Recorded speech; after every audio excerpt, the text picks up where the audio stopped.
ہم الملائکۃ، وہ لوگ کہ ان کو فوت کرتے ہیں فرشتے، اس حالت میں کہ ظالمی انفسہم، وہ اپنی جانوں پہ ظلم کرنے والے ہوتے ہیں۔ یہ کون لوگ ہوتے ہیں جو اپنی جانوں پہ ظلم کرتے ہیں؟ اللہ کا انکار کرنے والے، اللہ کی اطاعت نہ کرنے والے، اللہ سے ناراض رہنے والے، اللہ کو ناراض کرنے والے۔ یہ لوگ جب فوت ہوتے ہیں اور موت کے فرشتے ان کے پاس آتے ہیں، اور وہ اس حال میں آتے ہیں کہ یہ اپنی جانوں پر ظلم کرنے والے ہوتے ہیں۔ اپنی جانوں پہ کیسے ظلم کرتے ہیں؟ غلط کام کر کے۔ تو فرشتوں کو دیکھتے ہی پھر ان کا عالم کیا ہوتا ہے؟ فَأَلْقَوُا السَّلَمَ، وہ ڈال دیتے ہیں سپر، سپر ڈال دیتے ہیں۔ سمجھتے ذرا مشکل لفظ ہے سپر، ہاں، اپنے آپ کو سپرد کر دیتے ہیں، اپنے آپ کو حوالے کر دیتے ہیں۔ السلام کا معنی صلح بھی ہوتا ہے، فرما برداری، تسلیم کرنا، سپرد کرنا۔ یعنی اس وقت وہ فرشتوں سے صلح کی درخواست کریں گے۔ فَأَلْقَوُا السَّلَمَ، وہ کہیں گے آپ ناراض نہ ہو ہم سے، کیونکہ وہ بہت غضبناک حالت میں آئیں گے ان کے پاس، تو وہ ان کو منانے کی کوشش کریں گے، یا پھر کیا مانا ہے کہ اپنا آپ ان کے حوالے کر دیں گے، کیونکہ آج تو بھاگنے کی جگہ ہی کوئی نہیں۔ اور کیا کریں گے اس وقت وہ؟ ما کننا نعمل من سوء، ہم تو کوئی غلط کام نہیں کر رہے تھے، ہم نے تو کوئی غلطی نہیں تھی، ہم تو سب اچھا ہی کر رہے تھے۔ کیونکہ متکبر شخص کبھی بھی اپنی غلطی مانتا نہیں۔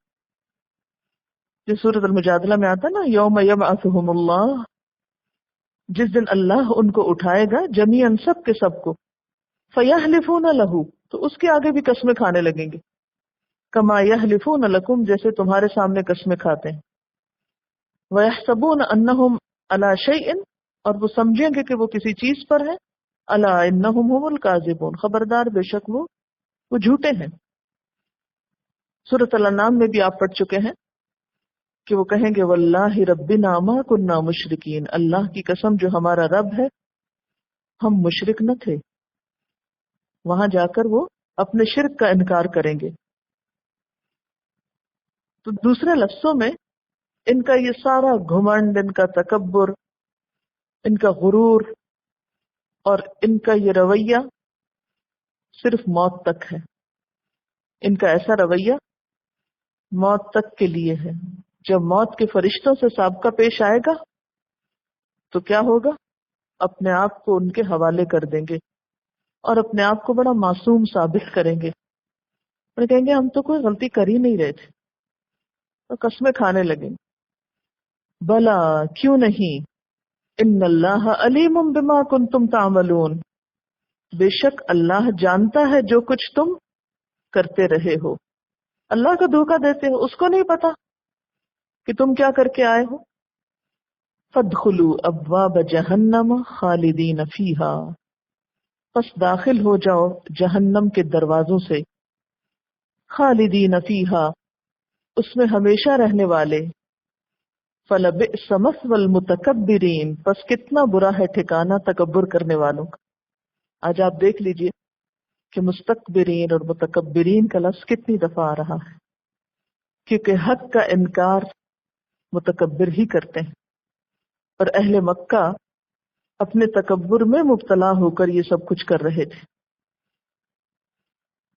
یہ جو کہا جا رہا ہے نا جہنم کے دروازوں میں داخل ہو جاؤ، تو یہ عذاب کی ابتدا کی علامت ہے، ابتدائے عذاب کی طرف اشارہ ہے۔ امام ابن کثیر فرماتے ہیں کہ ان کی موت کے فوراً بعد ان کی روحیں جہنم میں چلی جاتی ہیں اور ان کے جسم قبر میں رہتے ہیں، جہاں اللہ تعالیٰ اپنی قدرت کاملہ سے جسم اور روح میں بعد کے باوجود، یعنی دور ہونے کے باوجود ایک دوسرے سے، ان میں ایک تعلق پیدا کر کے ان کو عذاب دیتا ہے۔ جیسے سورج بہت دور ہے اور ہم کہیں اور ہیں، لیکن دونوں میں جب ریز ہوتی ہیں آپ کے جسم سے آ کے ٹکراتی ہے نا، اگر مثلا 14 کروڑ میل سمجھ لیں ہم، اگر سورج 14 کروڑ میل دور ہونے کے باوجود اپنی ریز ہم پہ ڈال سکتا ہے، ہم کو جلا سکتا ہے، سن برن ہو سکتا ہے، تو اسی طرح روحوں کے ہزاروں میل دور جہنم میں ہونے کے باوجود جسم جہاں بھی زمین پر دفن ہو اس کے ساتھ اس کا ایک لنک ہو سکتا ہے. اور آج کے دور میں تو یہ بات سمجھنا کچھ مشکل بھی نہیں. موبائل فون سے آپ سمجھ سکتے ہیں کہ آپ کہیں سے بات کسی بھی جگہ کیچ کر لیتے ہیں، کسی بھی لائن اور کسی بھی لنک کے بغیر. تو بالکل اسی طرح امام ابن کثیر کیا فرماتے ہیں کہ ان کی روحیں کہاں ہوں گی؟ جہنم میں. کہاں سے پتہ چل رہا ہے؟ کہ فرشتے آتے ہیں، ان کی روح قبض کرتے ہیں اور ان سے کیا کہتے ہیں؟ فادخلوا ابواب جہنم. انہیں جہنم میں پھینکتے ہیں، سجین جس کا نام ہے. خالدین فیہا، اب ہمیشہ تم کو یہی رہنا ہے. پھر وہ کہتے ہیں کہ صبح شام ان پہ آگ پیش کی جاتی ہے، پھر جب قیامت برپا ہوگی تو ان کی روحیں ان کے جسموں میں لوٹ آئیں گی اور ہمیشہ کے لیے یہ جہنم میں داخل کر دیے جائیں گے. جہنم کے بھی کئی درجے ہیں نا، اور یہ ابتدائی عذاب کی طرف اشارہ ہے. فَلَبِئْسَ مَثْوَى الْمُتَكَبِّرِينَ، کتنا برا ٹھکانہ ہے تکبر کرنے والوں کا. اس سے ملتی جلتی آیت سورۃ الانفال میں بھی آپ پڑھ چکے ہیں کہ جب کافروں کو فرشتے آ کے فوت کرتے ہیں تو ان کے چہروں اور پیٹھوں پہ مارتے ہیں اور کہتے ہیں چکھو جلنے کا عذاب. وہاں بھی جلنے کا عذاب ہے اور یہاں بھی ابواب جہنم ہے. تو گویا عذاب قبر جس کو کہا جاتا ہے اس سے مراد ضروری طور پر یہ نہیں کہ قبر کے اندر کوئی آگ جلتی ہوئی نظر آئے تو تب وہ جلنے کا عذاب ہو سکتا ہے.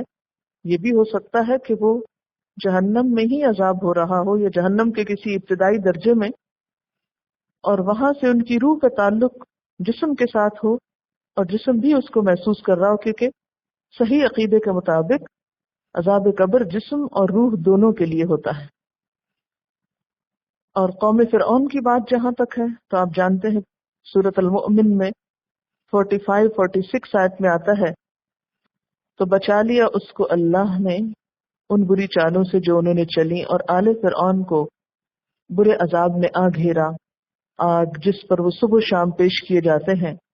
اور جس دن قیامت قائم ہوگی کہا جائے گا آل فرعون کو شدید ترین عذاب میں داخل کر دو. تو ان آیات کو اگر ملا کر دیکھا جائے تو یوں پتہ چلتا ہے کہ موت کے وقت جو فرشتے آتے ہیں وہ بھی مختلف ہوتے ہیں نیک اور بد لوگوں کے لیے.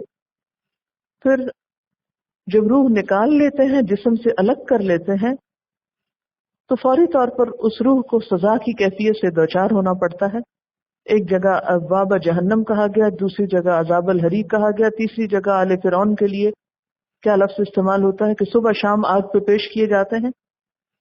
تو یوں پتہ چلتا ہے کہ ابھی یہ عذاب خواہ وہ جلنے کا ہے یا گرمی کا ہے یا جو بھی، وہ ہلکا عذاب ہے. کیونکہ ان دونوں آیات سے کیا پتہ چلتا ہے کہ قیامت کے دن ان سے کیا کہا جائے گا؟ اب شدید ترین عذاب میں داخل ہو جاؤ. یہ جو ہے فَلَبِئْسَ مَثْوَى الْمُتَكَبِّرِينَ، کتنا برا ٹھکانہ ہے متکبرین کا. تکبر کے اظہار کی دو بڑی صورتیں ہوتی ہیں، یعنی دو طرح تکبر کا اظہار ہوتا ہے. ایک تکبر وہ ہوتا ہے جو عام بندوں کے ساتھ ہوتا ہے، یعنی ایک مقابلے بازی کی کیفیت اور ہر کوئی بڑا بننا چاہتا ہے. طاقت، دولت، حسن، ان بنیادوں پر جب ایک شخص اپنے آپ کو دوسرے سے زیادہ پاتا ہے ان نعمتوں میں تو عموماً تکبر کا شکار ہو جاتا ہے. جس کو وہ نعمت نہیں ملی ہوتی اس کو وہ انسان نہیں سمجھتا. جیسے آپ معاشرے میں ناہمواری دیکھتے ہیں کہ جن کے پاس مال ہے وہ جن کے پاس نہیں ان کو اپنے سے چھوٹا سمجھتے ہیں، حالانکہ اللہ کی نظر میں تو معلوم نہیں کون بڑا ہے. لیکن ایک عام رواج ہے کہ مال کی بنا پر بہت تکبر پایا جاتا ہے. اسی طرح علم کی بنا پر اور بہت سے اسباب ہوتے ہیں جو باہم لوگوں کے بیچ میں ایک تنافس پیدا کرتے ہیں.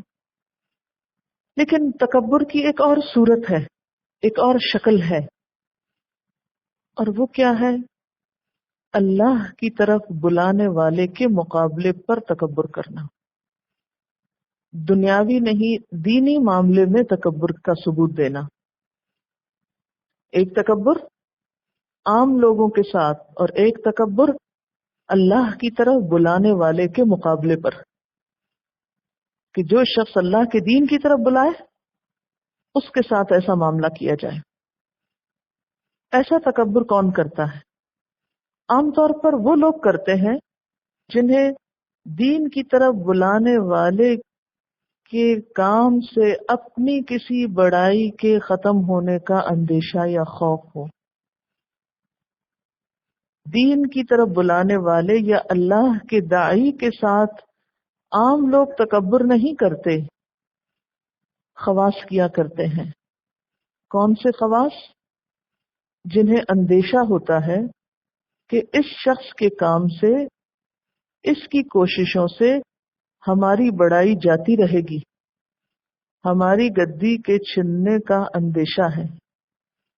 جب وہ سمجھتے ہیں کہ ہماری بڑائی پر زد پڑے گی۔ ایسے بڑوں کو عموماً کوئی نہیں سمجھا سکتا، ان کے سمجھانے کے لیے پھر فرشتے ہی آیا کرتے ہیں۔ جب وہ آتے ہیں اور پکڑتے ہیں تو پھر یہ ہتھیار ڈال دیتے ہیں۔ تو اشارہ ہے کس کی طرف؟ قریش مکہ کی طرف، جنہیں حضور صلی اللہ علیہ وسلم کی دعوت سے کیا خطرہ تھا؟ اپنی بڑائی کے جانے کا، اپنی سرداری کے چھننے کا۔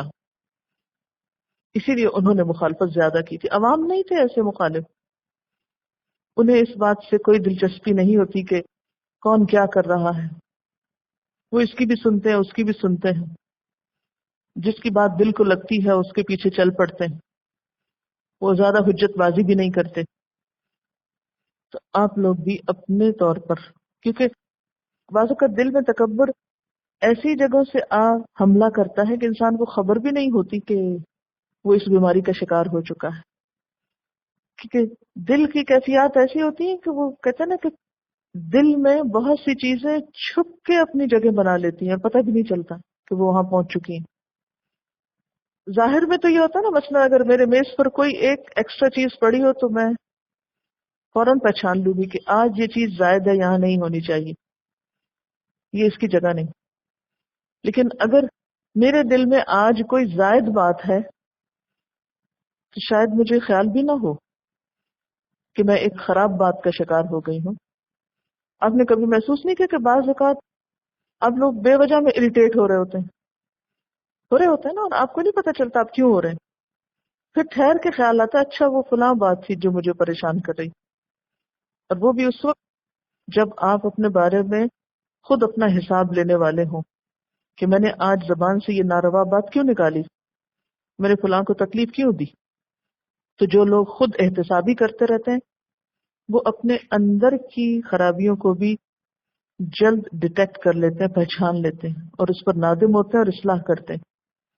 لیکن جو اپنے اندر نہ دیکھ سکیں وہ عموماً باہر دیکھتے رہتے ہیں، اس کی خرابی چن، اس کی چن، اس کی چن، سب کو بلیم کرتے ہیں، دوسروں سے شکایتیں کرتے ہیں، دوسروں کو ذمہ دار ٹھہراتے ہیں اپنی غلطیوں کا بھی۔ ایسے لوگ کبھی بھی پھر اصلاح نہیں کر پاتے۔ تو اپنے اندر اور دل کے اندر پائی جانے والی جو قباحتیں ہیں عموماً ان کو پہچاننا بڑا مشکل ہوتا ہے، کیونکہ وہ ظاہر نظر نہیں آ رہی ہوتی۔ تو ہم میں سے ہر ایک کو کسی کو بھی کرٹیسائز کرنے سے پہلے، کسی کی بھی مخالفت کرنے سے پہلے ضرور یہ سوچ لینا چاہیے کہ غرض کیا ہے، مقصد کیا ہے، بنیاد کیا ہے۔ مویشیوں کے پاس عقل نہیں، اس لیے گلہ بان ان کو جدھر لے جاتا ہے وہ چل پڑتے ہیں۔ اگر ان کے پاس عقل ہوتی تو وہ ایسا نہ کرتے۔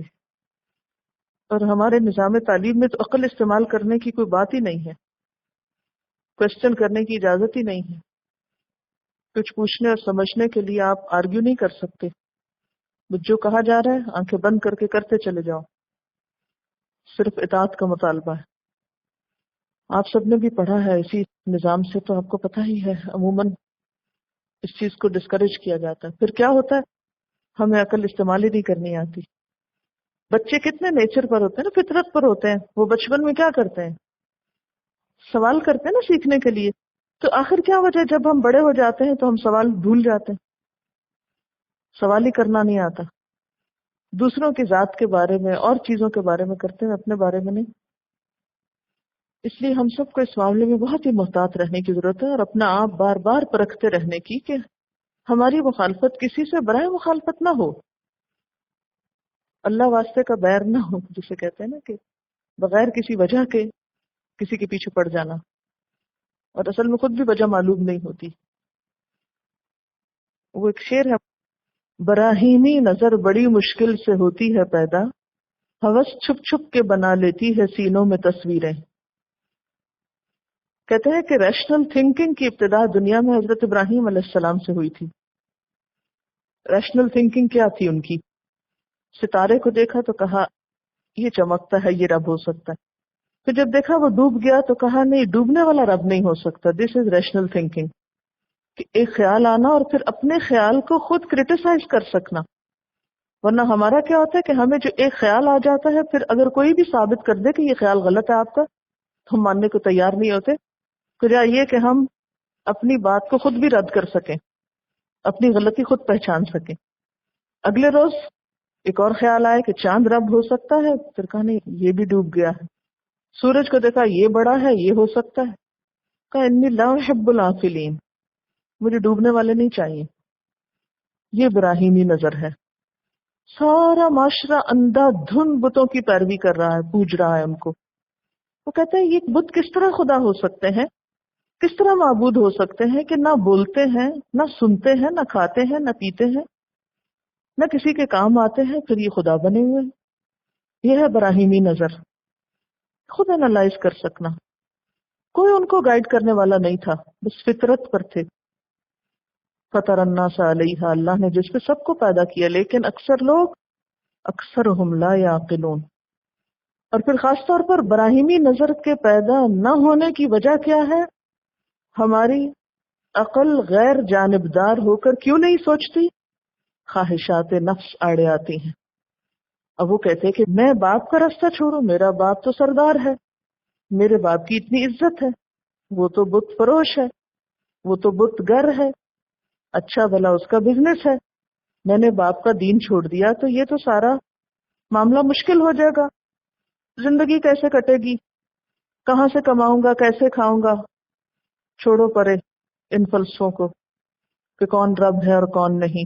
یہ سوچنے کی ہی ضرورت کیا ہے، اور کون سوچ رہا ہے جو میں سوچوں، میں بھی وہی کرتا ہوں جو سب کر رہے ہیں. یہ ہوتی ہے عوام کی نظر، یہ عوام کی سوچ ہوتی. چلو تم ادھر کو، ہوا ہو جدھر کی. اور براہیمی سوچ کیا ہوتی ہے کہ نہیں، کسی چیز کی درستگی کے لیے یہ کافی نہیں کہ لوگوں کی ایک بھیڑ اس چیز کے ساتھ ہے یا میجورٹی اس کے ساتھ ہے. ایسا شخص انڈیپینڈنٹ سوچ رکھتا ہے، لیکن یہ نظر بہت کم لوگوں میں ہوتی. انڈیپینڈنٹ سوچ ہم کیوں نہیں رکھ پاتے؟ آپ کے خیال میں اس کی وجہ کیا ہوتی؟ ہم کیوں اس طرح سوچتے ہیں جس طرح سب سوچتے ہیں؟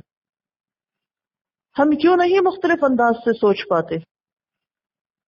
یعنی جیسے سب کہتے ہیں ویسے کہنا آپ کے لیے باعث اطمینان ہوتا ہے، آپ پروٹیکٹڈ ہوتے ہیں. اور جو ہی آپ وہ کہیں جو کوئی اور نہیں کہتا، ایک نئی بات، تو نتیجہ کیا ہوتا ہے؟ آپ کو شدید مخالفت کا سامنا کرنا پڑتا ہے. پھر آپ کمپرومائز کرنے لگتے ہیں، چھوڑو کیا کرنا، اتنی مخالفت کہاں سے برداشت کریں. پھر منافقت آنے لگتی ہے. ابراہیم علیہ السلام نے منافقت نہیں کی تھی، جس کو سچ سمجھا پھر اس پہ ڈٹ گئے. آگ میں جانا پڑا تو بھی چلے گئے. ہم میں یہ جرت ہی نہیں. یہ جو ایک بڑی اہم ٹرم ہماری زندگی میں ہوگی نا، فیکٹس آف لائف دیکھو، زندگی کی ضروریات اور حقائق کو دیکھو. تم کدھر کو جانے لگے ہو، تمہارا مستقبل کیا ہوگا، کیسے کیسے خوف دلائے جاتے. علم کی کمی بھی اس کا سبب ہوتی، کیونکہ ہم پہچان ہی نہیں پاتے اچھے برے کو. یعنی آپ جب بھی معاشرے کے ریچولز اور معاشرے کی مرضی کے خلاف ایک قدم بھی اٹھائیں تو آپ کے لیے بہت مشکل ہے، چاہے اچھے راستے پہ اٹھائیں چاہے برے راستے پر. تو انسان عموماً مخالفت سے ڈرتا ہے، سہولت پسند ہے. آپ کو معلوم ہے کہ شاہ ولی اللہ محدث دہلوی نے جب قرآن پاک کا ترجمہ کیا تھا تو ان پہ کیسے کیسے فتوے لگے تھے. نہیں پڑھا آپ نے؟ کفر کے فتوے لگے تھے ان پہ، کیونکہ اس سے پہلے ترجمے کا رواج نہیں تھا، اور اب سب ان کو کیا مانتے ہیں؟ سارے ہی گروہ ان کی بڑائی پہ متفق ہیں، لیکن اس دور میں ان پہ کفر کے فتوے لگے تھے کہ اس نے ایک بدعت ایجاد کی ہے، نیا کام شروع کیا ہے، قرآن پاک کا ترجمہ کرنے لگ گئے ہیں۔ کبھی قرآن کا بھی ترجمہ ہوا؟ پھر اس کے بعد آہستہ آہستہ آپ دیکھیں اب کتنے ترجمے ہیں۔ اب ترجمہ کرنے والوں کو تو کوئی کافر نہیں کہتا، مان لیا نا سب نے۔ تو کوئی بھی جو چینج ہوتا ہے شروع میں اسے ریجیکٹ کر دیا جاتا ہے، پھر جب چینج لانے والا خود جمع رہے تو آہستہ آہستہ لوگ بھی اس کو ایکسپٹ کرنے لگتے ہیں۔ اس کا یہ مطلب نہیں کہ ہمیشہ چینج اچھا ہی ہوتا ہے، یہ بھی پھر عقل سے تعلق رکھتا ہے کہ آپ چینج کو بھی پہچانے کہ وہ کس قسم کا ہے۔ اس سے معاشرے میں پازیٹیوٹی آ رہی ہے، مثبت رویے ابھر رہے ہیں، یا اس چینج سے بغاوت ابھر رہی ہے اور منفی رویے پیدا ہو رہے ہیں۔ یعنی جو کچھ آپ کسی کو دے رہے ہیں اس سے نتائج کیا برآمد ہو رہے ہیں۔ جیسے قرآن پاک میں آتا ہے نا فلولا نفر من كل فرقة طائفة منهم ليتفقهوا في الدين ولينذروا قومهم، نتائج لعلهم يحذرون۔ تو اگر نتائج کے اعتبار سے یہ چینج فائدہ مند ہے تو جمع رہے۔ Minds are like parachutes, they work better یا best when they are open. بالکل صحیح۔